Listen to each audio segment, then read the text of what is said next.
Good morning, good afternoon, good evening. This is Property Management 101, and today we'll be discussing best practices for resumes. If you've not already done so, please watch my disclosure video as well as my why I do this video.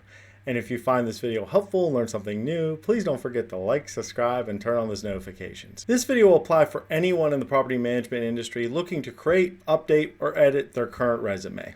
If you're looking for some other good practices about seeking a new position in the industry, please view my other video titled Advancing in Property Management. There are a lot more than 3 best practices I can share with resumes, but if you're looking for additional feedback, feel free to comment below with your email and I'll be happy to reach out to you to see how I can help. Now for the 3 best practices to include when considering updating or reviewing your resume. Number 1, include site and portfolio information. In student housing, you also want to include your bed count as well. If you're in single family homes, you want to include how many homes you actually manage or have managed with those particular positions.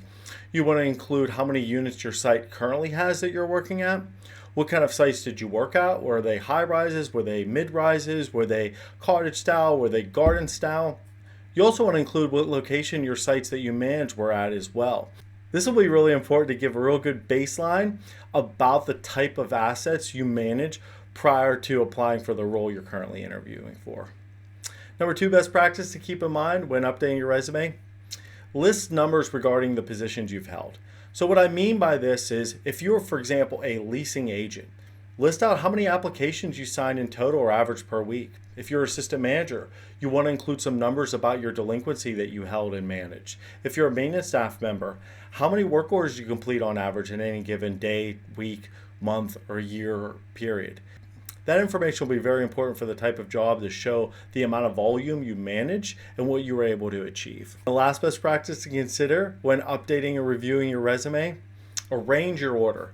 I've seen far too often when someone lists their education above their experience level and their experience level is very high. So this is an example where maybe initially they included their education when they first graduated out of college or any university, and that was really their best attribute about their resume. As you gain experience, you're going to actually edit this to move your education below your experience and showcase your experience at the highest point of your resume, as most employers are really going to put more weight on that than potentially your education that you may have gained 10, 15, 20 years ago. I would also consider looking at your bullet points for each position you've held.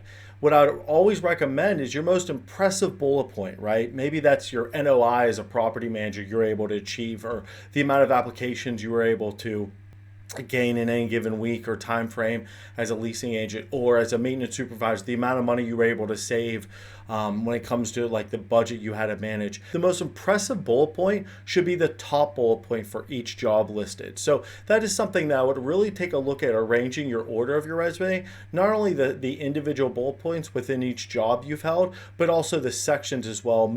If you do have any questions about this video or any of my videos, please feel free to comment below and I'll be happy to address them for you. And if you did learn something new and found this video helpful, please don't forget to like, subscribe, and turn on notifications. Happy leasing!